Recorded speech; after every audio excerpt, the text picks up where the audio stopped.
decision to choose one product or service over another, or emotional shorthand for accumulated or assumed information.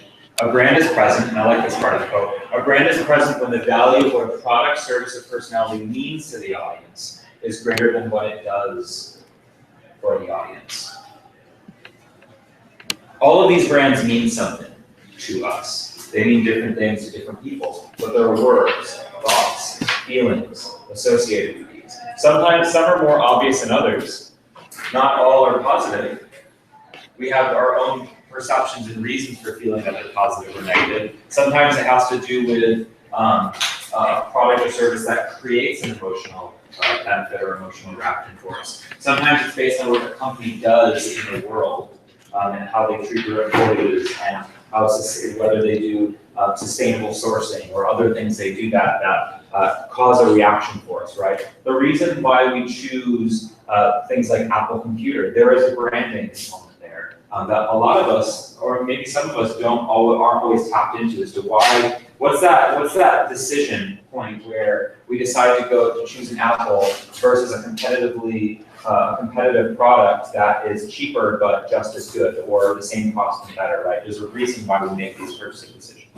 So I say to be continued, but we're actually going to get to it in 20 minutes. So before we move on to branding, I want to finish this lesson by giving you kind of my thoughts on marketing as a function. Right? I chose marketing as a profession because I believe it is more than just promotion. I believe that marketing is more than just the ad in the magazine that you see, or the billboard that you drive by, or even like the press release that goes out to journalists and stories that are written about it, right? I like to say it's not just a department.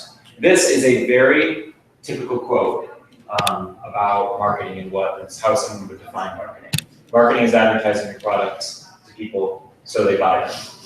That is potentially one definition of marketing. But we're going to say that it's not necessarily true. Another one, if you do a Google search, and I think you can still do this, marketing is defined by Google as the action or business of promoting and selling products or services, including market research and advertising. It's a weird sentence structure that always weirds me out, but I know what they're getting at. It's market research and advertising is basically what they're selling.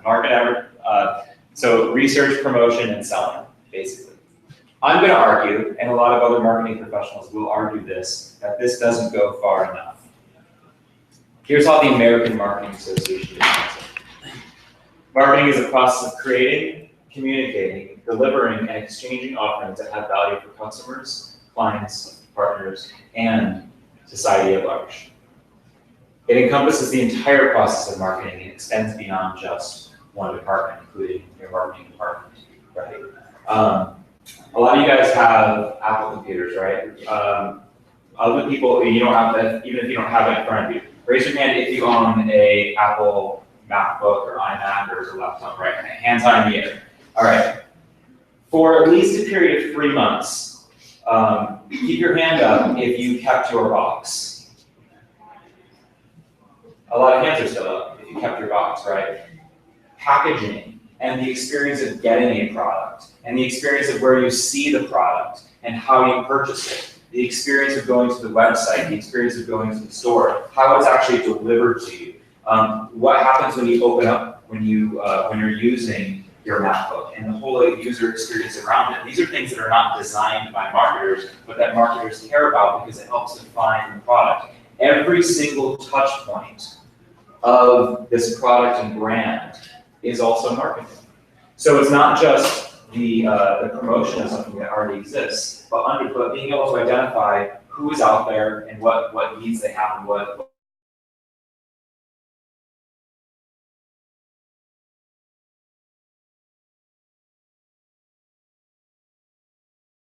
being able to best fulfill their needs, right? And then once the product is created, you need to understand how to take it to market successfully, what channels to operate through, what channels are most appropriate, and potentially have the best profit through.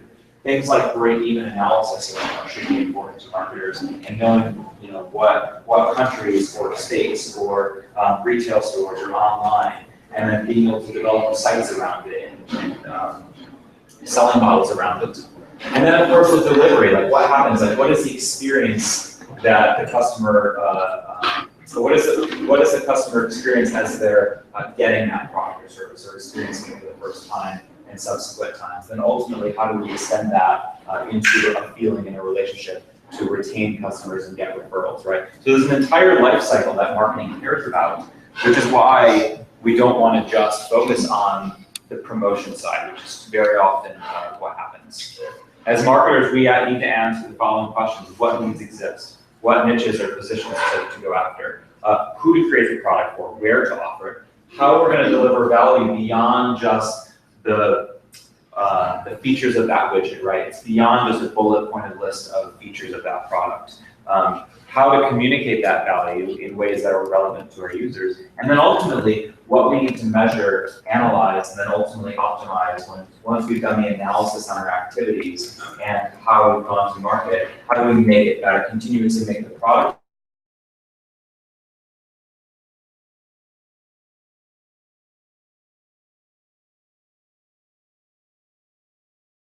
communicate? You can't not market, whether it's positive or negative. Every time you answer the phone, market.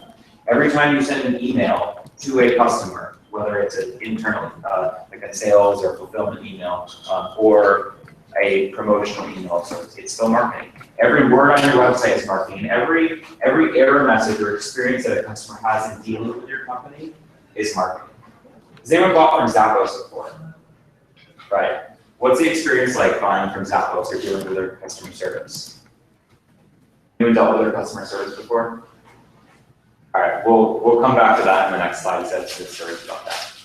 And then if you're in the restaurant business, the after dinner method is marketing. So that said, any questions on the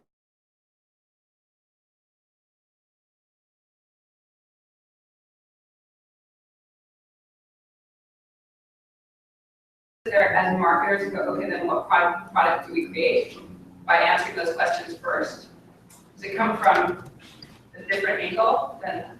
Yeah, there should be a dialogue. The CMO of a company should be actively involved in saying, not just our engineers have created a product, let's go sell it, but also what product should we be creating?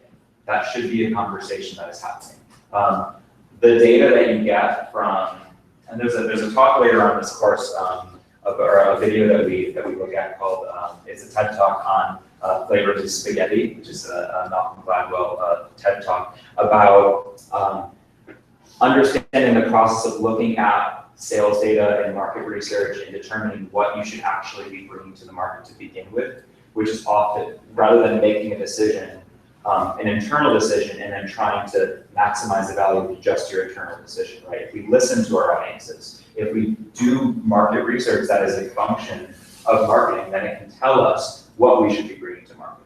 Too often people go in and start a new company and try to say, like, I've got this really great idea, or I've got this really unique piece of software that I've patented, and they haven't, and they try to go to market and start selling it before they've identified, do people want this? Does it provide a value to them that is superior to their other choices, or am I able to identify an unfulfilled need in the marketplace? And oftentimes you can take an existing product or service, whether it's high quality or low price, it has new features, you've got this crazy patented idea, and sometimes if you do the right analysis out there first, and understand what they want, or the combination of what they want, that will require you to kind of pivot your product or service, change the features that are available, package it differently, and then go into the appropriate market. And that should be a marketing function. That should be something that the marketing leaders of a company are actively thinking about. Because if not, then they're at the mercy of an internal product development team or person that has a theory about something that's been untested in the market. Or maybe it works, but they're missing out on an entirely new area of business because they haven't gone out there to find out what people are looking for. Good consulting projects involve tons of research, right? At the business schools they do, and the consulting projects they do, they're literally out there for hundreds of hours interviewing people and gathering a lot of qualitative data and quantitative data to determine not just is this a viable product or service in the marketplace, but who do we target, what do they need, what are the pain points that are not being solved by other competitors? And when they go on to do things like seek investment, these are the questions that the angel investors and the VCs are asking them and saying, what is your differentiating factor? What need are you solving in the marketplace that someone else is not? And businesses get funded or not funded, and they rise and fall, succeed or fail based on answering that question and being able to execute it. Does that answer your question? Thank you. So think about, this is not all the anecdotes are related specifically to digital marketing, but if you're going to be a responsible and effective marketer, this is a piece of that picture that you want to think about, because you'll have an opportunity to do analysis and survey and learn about your audience, and you can do some of that through digital marketing activities. Especially when we get into topics like social media, there's a lot of social listening software out there, and social media itself can be a good research tool, especially if you have a lot of followers or you're engaged in a very active discussion about what's needed out there. Something like looking at following people on social media, what they're saying about an industry, going to forums, engaging people online, and having conversations can lead to better businesses that better solve needs. Okay, so from this past class, we defined and communicated basic business components such as the brand and value proposition, although that's sort of in a way defined brand. We talked about articulating your value proposition through a positioning statement. I'm going to try and use that word positioning statement. That's what I think the market calls it as opposed to elevator pitch. And the lean business model. We talked about defining a target customer through the more psychographic elements like the customer entity map. Although some people will be focusing more on the demographics, especially in B2B. When we described just now the role of marketing within an organization, very briefly, and why business goals need to be understood before engaging in marketing efforts. Tonight, we're going to cover branding from one perspective. There are many ways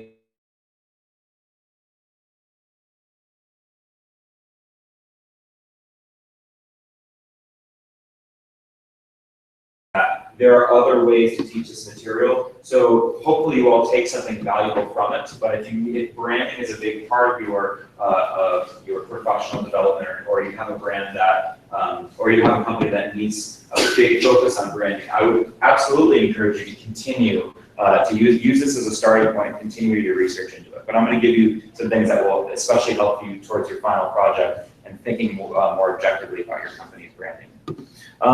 So we'll look at how companies gain consumer trust with particular branding components like personality, mission, values, and promise.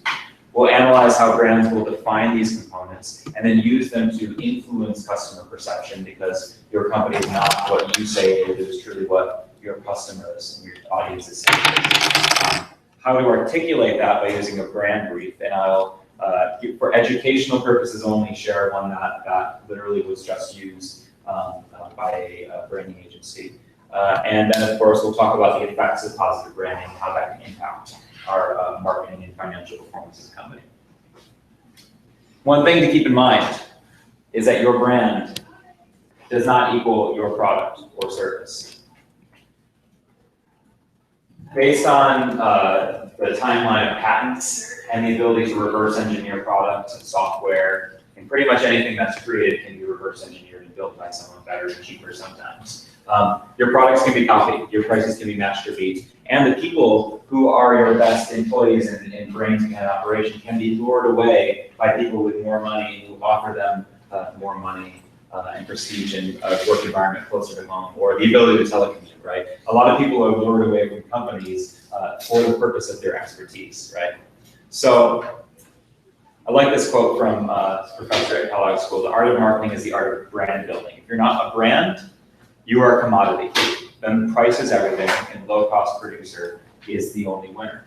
There are brands, including some ones that we'll look at a little bit later in this module, who have to focus on a low-cost strategy because their branding is terrible. And I'll save that for that slide. But when you do not have a brand, or your brand is viewed poorly in the marketplace, then you have to focus on other things like having a monopoly, or making customers choose you as an option among a few different options. Or the fact that you were just truly the lowest cost, and people are willing to suffer that to suffer in order to pay that low fare. Like, for instance, airlines that do a bad job that happen to be the lowest cost, right? But some of the airlines have terrible branding. So, I don't think I have enough markers, but on a piece of paper or or a text document, take the next 2 minutes and finish this sentence. From your perspective, a brand is what?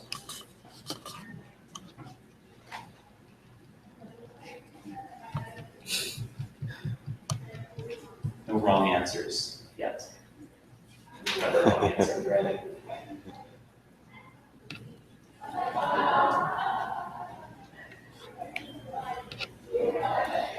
Wait to hang you in public. What's that? That's mean. You're just gonna wait to hang you in public. Yeah. Yeah.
One more minute.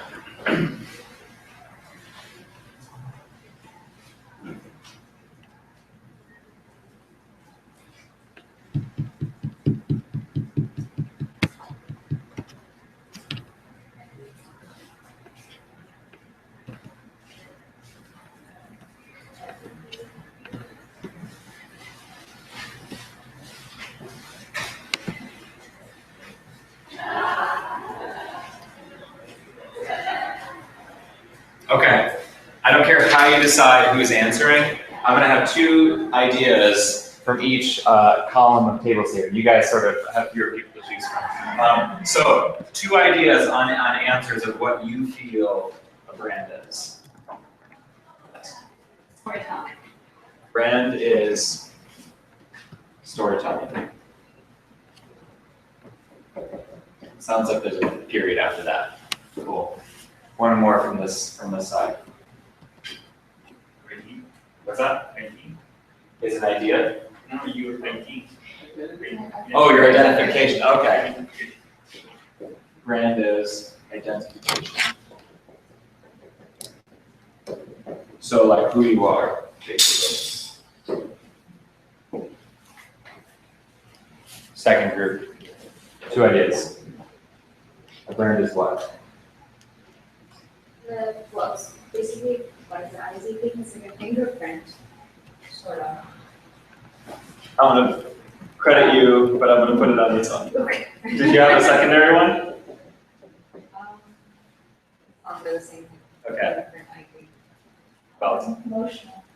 emotional.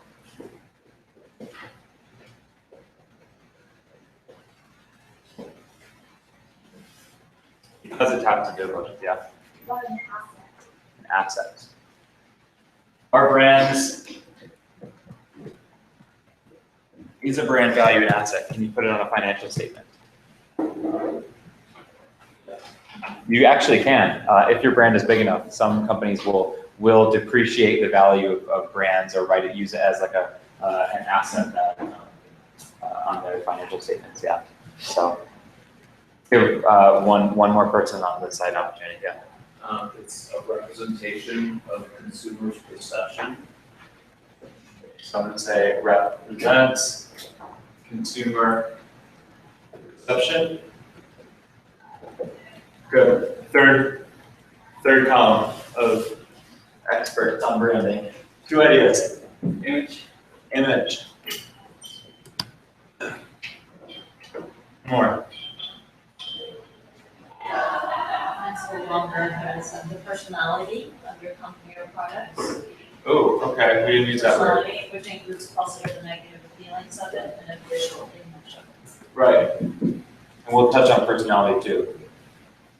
Anything else that you feel we missed? Anyone want to come up with another idea or a word if you represent the brand? The value, Value, yes. And we'll rope this into things like mission, perception of commitment, among those other things that we use. Yes, the answer is yes to all of those.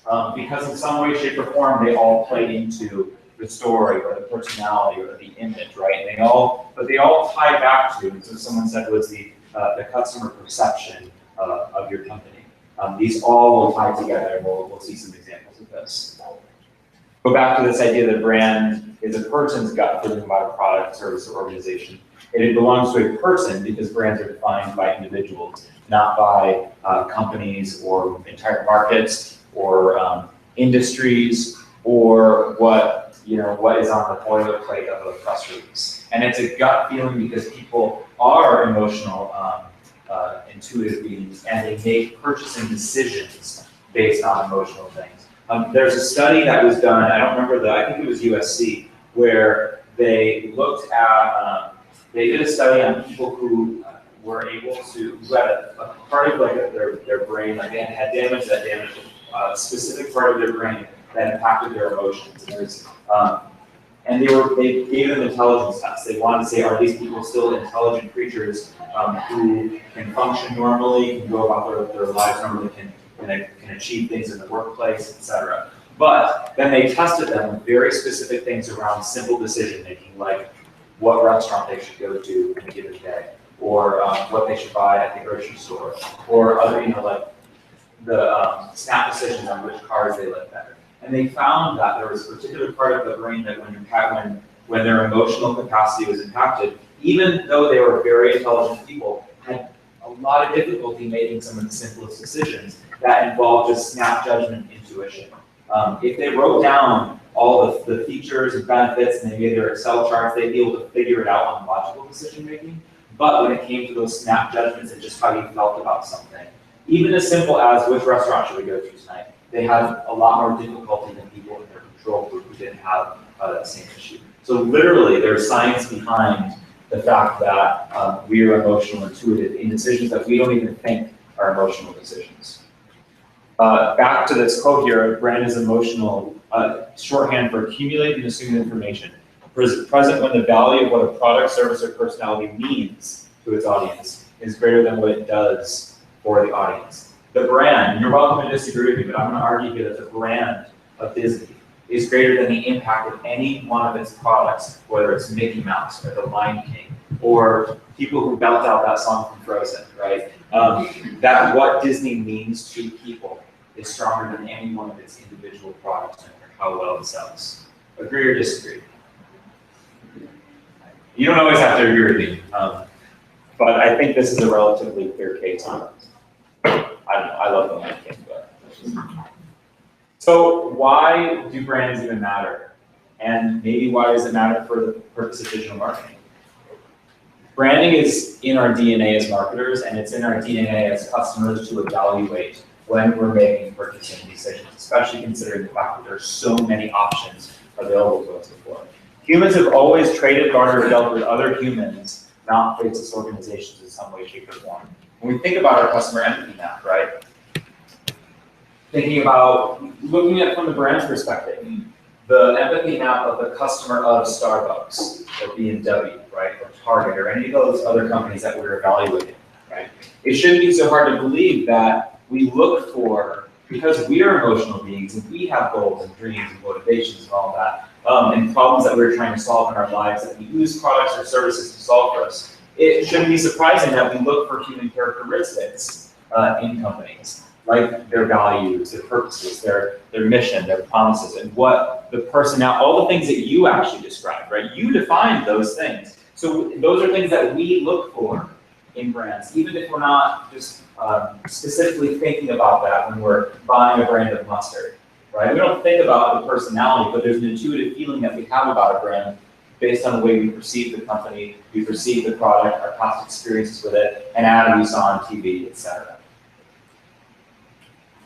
The savviest brands know that brand is a relationship, right? In a sea of choices that we have, with not a lot of time to make them, a lot of these offerings have similar quality and features. If you just look at all the choices you can make when you're looking at different cameras, or you're looking at brands of mustard or cottage cheese, right? Or when there's a whole bunch of sedans that you can buy, and they all offer generally the same benefits, and maybe one has a slightly lower consumer rating than the other, but you make an emotional decision about it, right? I made an emotional decision about a car recently among the like 7 or 8 sedans that I could have bought, right? I needed to buy a car, and I'm standing there at the Hertz car sales, and I'm just like, what is capturing my personality right now in this moment for my car?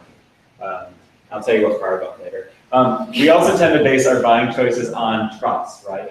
If we've had a trusted experience, or we feel that a brand is trustworthy, worthy of our trust because of the things that they do, or our perceived quality of that brand, or their ability to deliver something that I will be satisfied with, right? So in a way, we're asking, does this speak to me? Do I get and trust the offer? Do I feel like I will enjoy my experience when I take a risk and spend my money on something, especially if I haven't experienced it before?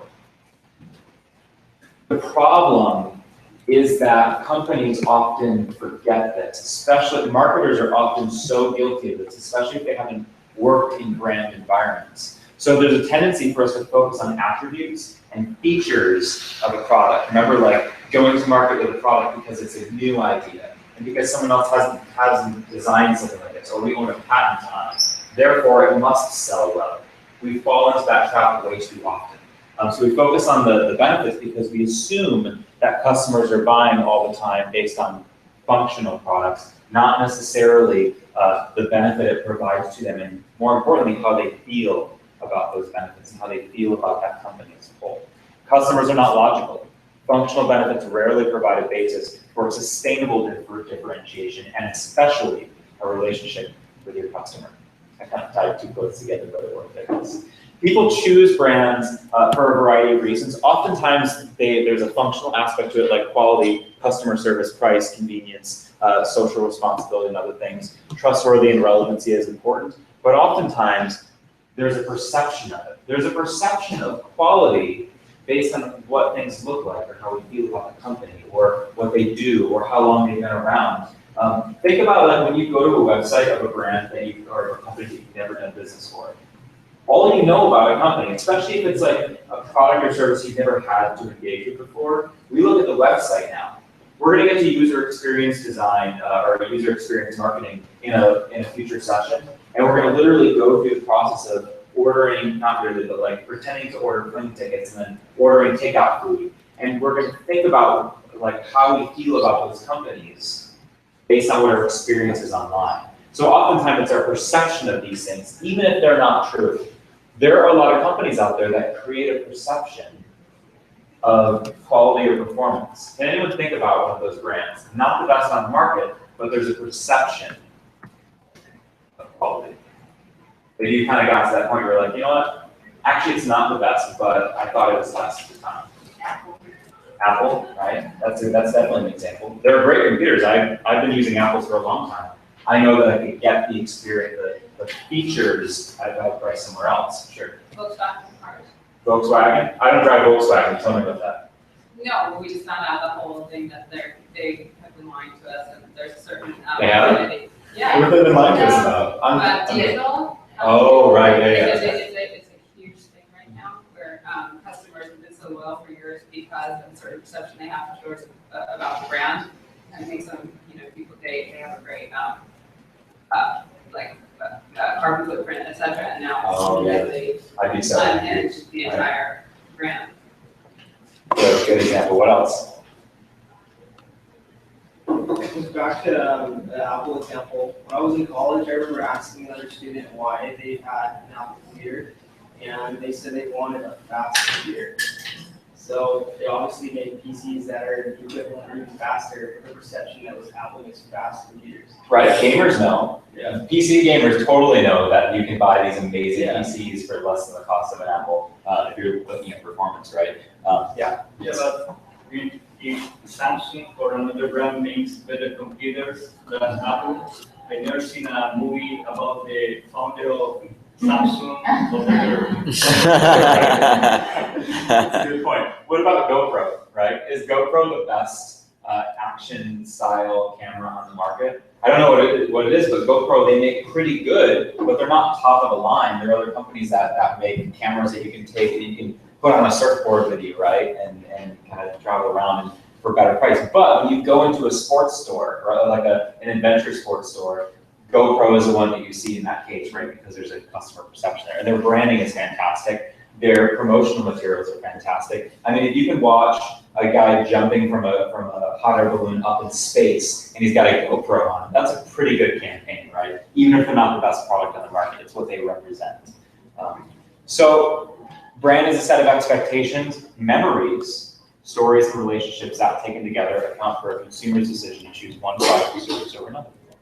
It's a combination of how they feel about you and what they get from you compared to their expectations. You may be looking for the fastest computer on the market, but if you never actually try the fastest computer on the market and you just bought a Mac after 5 years of having a PC, or of a previous Mac, like you had another Mac for 5 years and you just got a new one, it's gonna feel amazing because you don't know the difference. You don't necessarily know that there was a computer of equal value or equal cost that technically performs better for what you're looking for. So it can still do really well versus what you expected from it. There's something to keep in mind. And if a brand does it right, then you're not just going to get people to purchase or take action, but you're going to get repeat business from them. I bought multiple Mac products, like several Mac products, so that's thousands of dollars in them. You'll get repeat business. Once you've acquired that customer and developed a relationship with them, you don't have to work as hard to keep that customer, right? So you're increasing their customer lifetime value. There's a lot of ways you can calculate this. You're creating brand evangelists. So when someone asks you about a product category, you respond with the brand that you love so much, or you just happen to talk about it on your own without even being prompted, right? And ultimately, you're going to refer more business or action from people around you in your circle of influence because of it. So as intangible sometimes as a brand effect can be, it's also linked to long-term financial performance, right? It's why companies care about their overall brand awareness in the market and their brand perception in the marketplace, and not just where they're positioned. There's this marketing position map, which some of you have seen with the quadrants of price and value and quality and all the things that we measure. Where does our brand stand in terms of what the other brands and where they're positioning themselves? It's not just where we think we are, it's where our customers think we are as well. So remembering that your brand isn't up to you, it's not what you say it is, it's what your customers say it is. So if that's true, isn't this completely out of your control, yes or no? Is it out of your control? It's not. Let's find out why. Strong brands don't let their audience determine who they are, or they at least make a concerted effort to not let their consumers control that dialogue, right? They don't ignore their customers' perceptions, needs, and goals. They're responsive, they're in tune with it. They have done exercises that are similar to an empathy map, right? They understand not just the demographics of their audience, not that it's just females between the ages of 25 and 40 who have one child and live in the Midwest. They understand beyond the simple demographics, and they understand what kind of relationship their types of customers want with a brand of their type. So it's a relationship that's going to be continuously experienced by that brand and customer, because if it goes negative, then they're losing all that customer, and they're losing all the referral business from that customer, and all the retention value from that customer. So what comes to mind? I was wondering, I was trying to remember why I was thinking of those brands here. So what comes to mind when you think of a brand like Google? Thinking about those over there and what we're hearing so far. Google, big company, a lot of stuff. But you can boil it to a keyword. What are the words that come to mind to describe it? Innovation. Innovation. Leadership, why? Yeah, they're breaking new ground on things that are not specifically profitable right now, but they're being a leader in the space. Sure, definitely. Now that the person said, So like the default for standard for search engines? right, they're synonymous, right? Kleenex and tissue, right? Google something, Google that. right? We don't say, hey, go Bing that, right? some people are really staunch on using Bing, right? What else? Like an employer decided they kind of position themselves as like an ideal company to work for. Yeah. Just in terms of the person who wanted to be. Definitely, and, but let's look at it from another perspective too. If you are a company that wants to succeed, online, right? Who do you need to please? You need to please Google, right? You need to please Google so that your website shows up. You need to buy advertising so that when someone searches for something, your business shows up on Google. So you either need to please them from an organic SEO perspective, which we'll cover in this course, or you need to have an effective search advertising strategy, and you do it on Google, way before you get to Bing and Yahoo, as examples. Good. Zappos. What do you think of Zappos? Customer service. Customer service, definitely. Has anyone read that book, Delivering Happiness, by Tony Hsieh? I'm gonna write it up on the board because I think, I don't say this about many books. This is a must-read book for anyone in this room because it's about how a company like Zappos, who said our customer service, we don't invest in marketing, we invest in customer service because that is our marketing. And that is exactly how their business became a $1 billion business when finally bought by Amazon. Zappos, their goal was to become the #1 customer service organization in the world. It wasn't just about promotion, it was about how do we represent our brand, and when someone thinks customer service, they associate it with their experience buying shoes, right? That's kind of a weird concept. And we think of it more broadly now, right? Like Amazon, although not great to their employees by many accounts, is so customer focused that people just religiously buy. Like people start with Amazon and now they religiously buy from them, right? But quick story about Zappos, they empower their customer service representatives to do anything, almost anything that would make their customers happy. They actually made every single employee from the C-suite all the way down to the people that were boxing things in the warehouse and every other job across the function, across the different departments. Everyone had to go through the customer service department. They spent 30 days in there so that they could understand the most important function of their business and what separated their business apart, right? We're talking about branding and positioning and like positioning statement, elevator pitch, all that stuff. We wanted that customer service was a big part of that, what separated them from others. They were not the cheapest shoe. You could go online and find the shoes at better prices. You could go into some retail stores and find the shoes at better prices than at Zappos. But people loved buying things so much because even just one experience, one bad delivery, or the wrong shoe, or the wrong size, or the package being damaged. Anytime that someone got onto their customer service on the phone, it's a 24/7 call center. People walked away extremely happy because the rep went out of their way. There was a story about how one customer was in the process of being on the phone with the reps who were not timed, by the way. It was take as long as you need to make the customer happy. And what's that?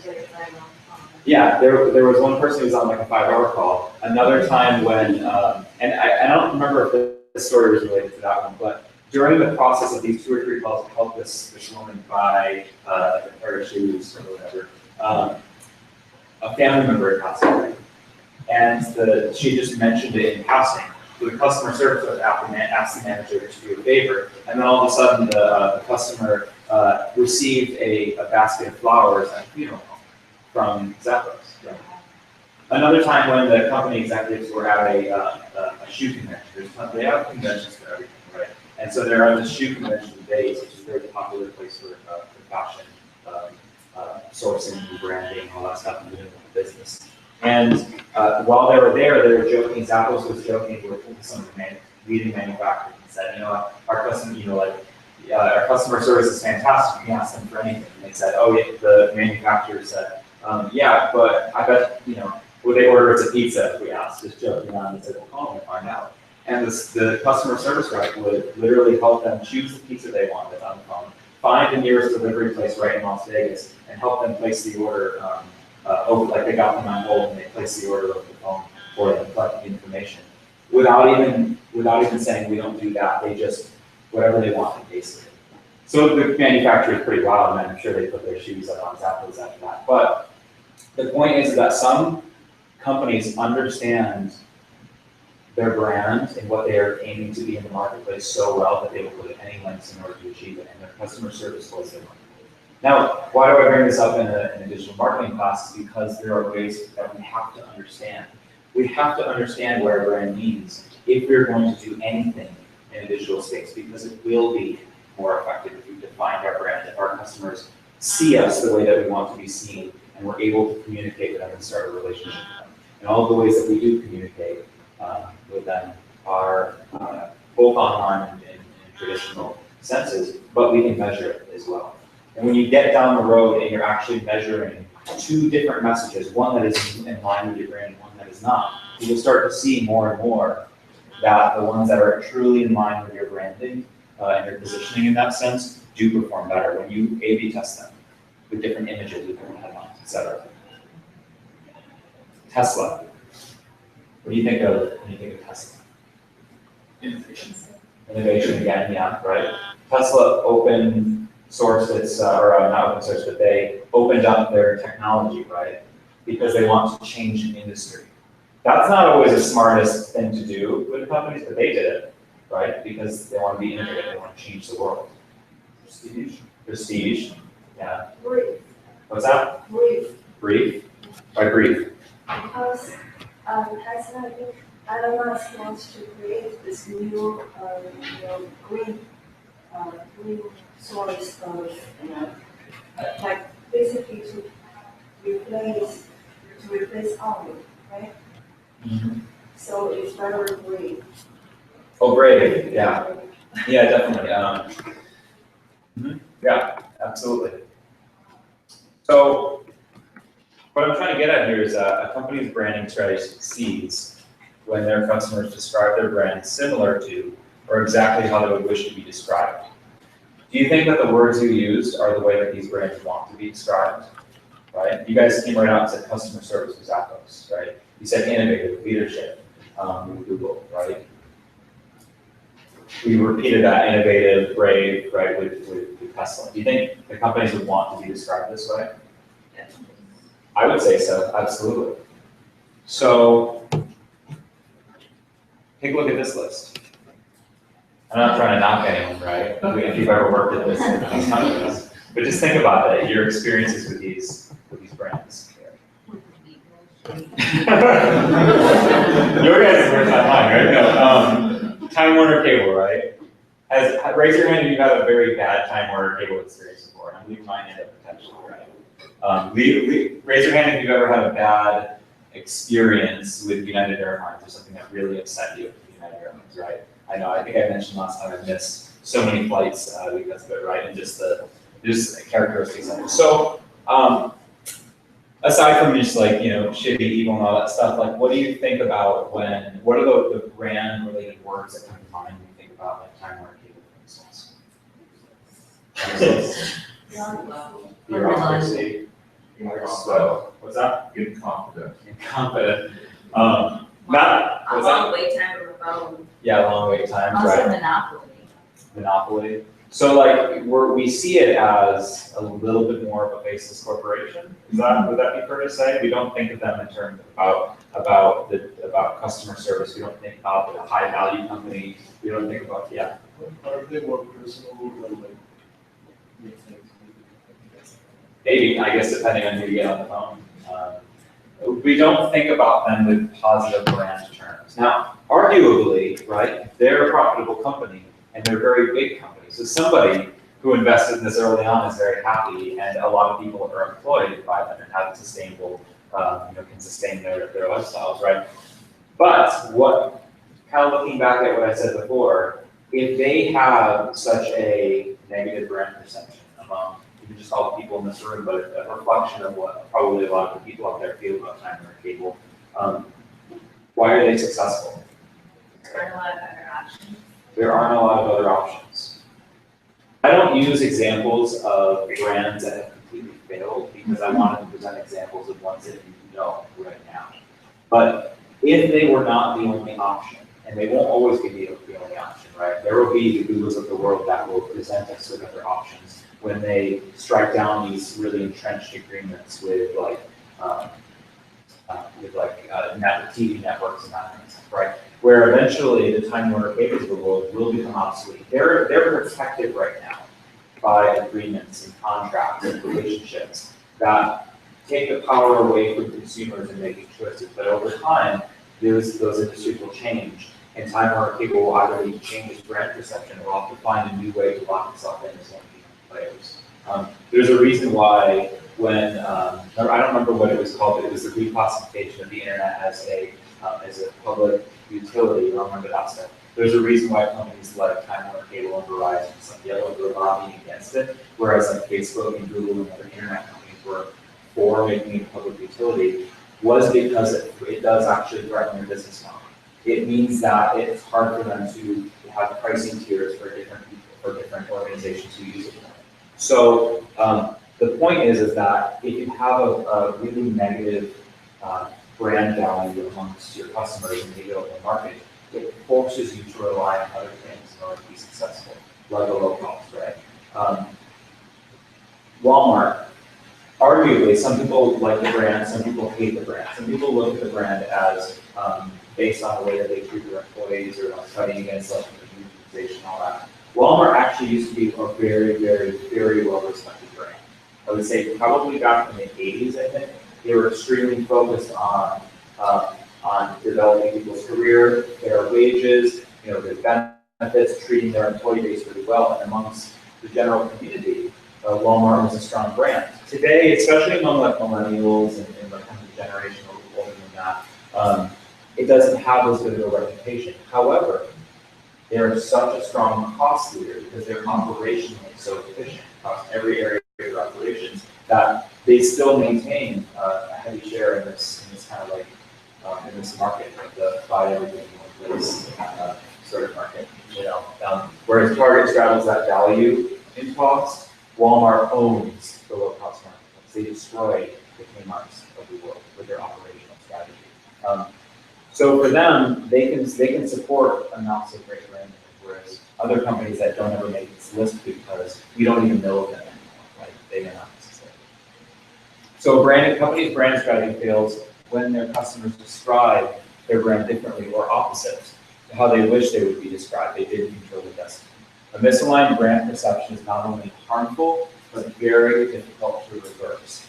I'm going to predict, and you can look back years from now and say, oh, Jordan was right or wrong, that as soon as somebody uncouples the legal and trade relationships between Time Warner Cable and other regulatory and networks and all that, when some company uncouples that, Time Warner Cable will fall, and they will no longer be the option. But email me in 5 years and let me know. I think a lot has to do with those industries. So, like, if you look at those brands, they're all in industries that are very difficult. Like, none of their competitors are on the other list either. Right. Like, Yeah. no one likes their cable company. No one likes their phone company. Right. No one likes their PC. Can someone start up a cable company tomorrow and be successful, right? It would take huge investment in infrastructure and technology, and the risk is very high when you're investing that much money, but the return is so low. That's why you don't see VCs investing in the next big cable company. It's why a company that has wonderful branding and also the power to disrupt the industry, those are going to be the players. I'm still waiting for Google to offer me a channel, like an online channel that gives me every single NFL game and just that. I don't want to get a 2-year package just to watch every NFL game on Fantasy Football Sunday, right? But you can't do that. You got to get a bunch of channels. You got to get Sunday Ticket. You got to get all these add-ons to get everything. But the same thing with with cable, right? If you want to just watch one channel, it can be very difficult. It's getting a little better, like HBO Go, HBO Online, on demand, and all that stuff. But there's entire sectors of these industries where, unless a new player comes in and totally disrupts them, their shitty branding, pardon the French, is going to prevail until there's a disruption. And have the finance to lobby. Right. They aren't rebranding because they don't have the competition. Because they don't have to. Because it's one of the only, there are some markets where it's the only choice that you have. is to go with like a time Warner Cable, right? I'm pretty sure where at my house, I cannot choose anything else besides time Warner Cable. So, I mean, I could maybe do like one of the other like satellite options, but it's not, the experience isn't better. Maybe do like TV, but that isn't a better experience. Something to think about as you launch your company, as you develop your company's brand. You can change your cost of acquisition. You can change your conversion rate of the website. You can make your business more profitable. But your brand is once it's established, is one of the most difficult things to turn around.